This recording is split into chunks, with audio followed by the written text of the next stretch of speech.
Hillary Clinton's only experience in cybersecurity involves her criminal scheme to violate federal law, engineering a massive cover-up, and putting the entire nation in harm's way. He talks us down. He makes disparaging comments about our country. He calls our military a disaster. Well, it's not, but it might have been if everybody else had failed to pay taxes to support our brave men and women in uniform.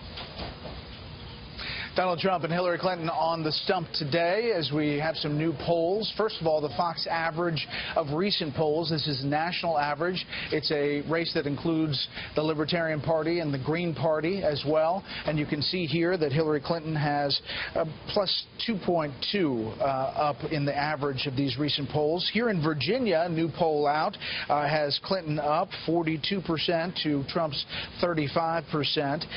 That is from Christopher Newport University. And then Quinnipiac came out with 4 state polls: Florida, North Carolina, Ohio, and Pennsylvania. And you can take a look at how this breaks down. Ohio, the big driver for Donald Trump, but you see Florida, North Carolina, Pennsylvania, very close, within the margin of error in those polls, the state polls from Quinnipiac. Let's bring in our panel out here on site. Syndicated columnist George Will, Heidi Priebsbala, senior political reporter for USA Today, and Charles Hurt, political columnist for The Washington Times. Okay, George, today on the trail, a lot of talk about taxes. Hillary Clinton really hitting Donald Trump. Donald Trump saying she hasn't created a job. She hasn't created a job, and he has done what I think most Americans want to do, which is minimize their tax obligation. In all of this controversy, what no one has said is that anything he's done is illegal.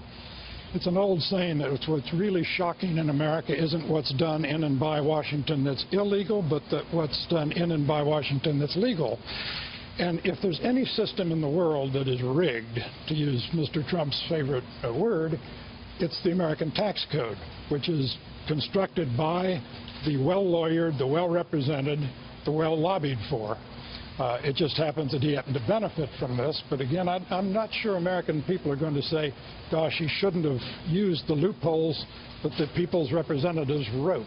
Yeah, I mean, the tax lawyers will say it's not even a loophole. It's written in there, and carry forward is used by all kinds of people, including companies like GE and the New York Times and others. But she is hitting hard, Heidi, on the loss. The 1995 loss of $1 billion, and saying, here's my question, what kind of genius loses $1 billion in a single year? Does that play?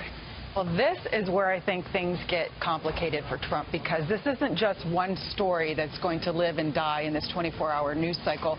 The New York Times has here identified a massive loss. We don't know whether it was accumulated over several years and then reported in 1995, where this is coming from, but it raises a lot of questions, and it cuts right to the question of Trump's record as a successful businessman. It could very well be that in other years he had gains which offset that. But this is going to start the drumbeat then for him to release those returns, prove that they were profitable, and prove that, in fact, he is a successful businessman, which is really the whole reason d'etre for his campaign and his sales pitch to a lot of these struggling middle-class voters. He's told them, I can go in and do for you and do for the country what I did for my businesses. Charlie, who is this affecting? Who is this changing? Is anybody's vote changing based on this tax story? I don't think so at all, because, you know, as George says, you know, people don't identify with people that want to pay more taxes if they just had, you know, if they just ignored certain loopholes. And I think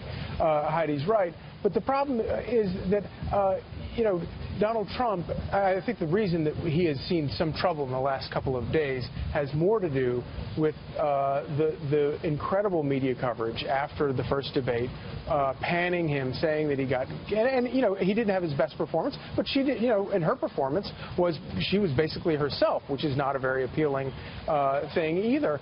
And he missed a lot of opportunities, but I don't, you know, to hit her on certain things, but I don't think it was nearly as bad as the media has sort of portrayed it. But I think that the buildup of media coverage about that debate is the bigger reason why we're seeing some movement in a lot of these polls. I do want to clear up one thing. Here is Donald Trump today talking about mental health issues and the military, specifically PTSD. When you talk about the mental health problems, when people come back from war and combat and they see things that maybe a lot of the folks in this room have seen many times over, and you're strong and you can handle it, but a lot of people can't handle it. And they see horror stories, they see events that you couldn't see in a movie, nobody would believe it. Now, we need a mental health help and medical, and it's one of the things that I think is least addressed. Now, a lot of people jumped on that. A lot of people said he was making fun of PTSD or something.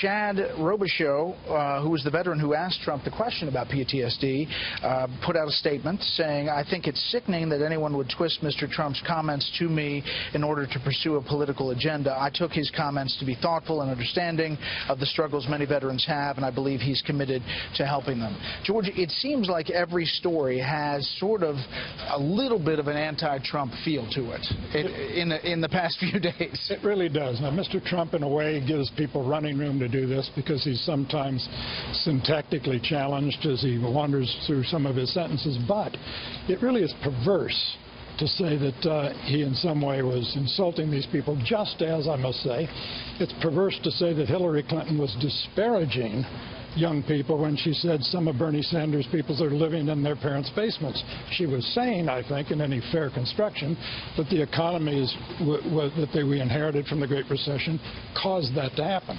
Quickly, we could see this other shoe drop with WikiLeaks, some email, and that story continues. We learned that the immunity deal included destroying Cheryl Mills' computer. That doesn't help the Clinton folks. No, and that is, I feel like both gentlemen are correct in terms of the media pylon, and it goes both ways. You know, a few weeks ago, we were all riding herd on the Clinton Foundation story, and all it takes is one major blockbuster headline like that for the flow to then go in reverse, and for Hillary Clinton to be kind of back on her heels again. We don't know what is in this WikiLeaks bombshell that is being promised tomorrow. I'm sure we're all waiting with bated breath, but I just don't think we can make that prediction based on what we've seen so far. I kind of feel like the Russians, if they are behind this, would have tried to get the worst stuff out there a week or two ago, but we just have to wait and see what it is. Well, it could be a jump ball to deal with on the debate tomorrow, but last word on this. Yeah, no, I've been amazed in the last couple of weeks the degree to which this email scandal, given the fact that everybody already knew basically a lot of the larger contours of the story, how much it has actually hurt her. And I think it's contributed a lot to that, and the fact that Donald Trump had a good run there of making fewer mistakes than usual. So I've been sort of surprised. So no telling what could happen. You know, it's something. There is something blockbuster. I think we'll see it reflected, down the road. And the honest and trustworthy numbers obviously are interesting.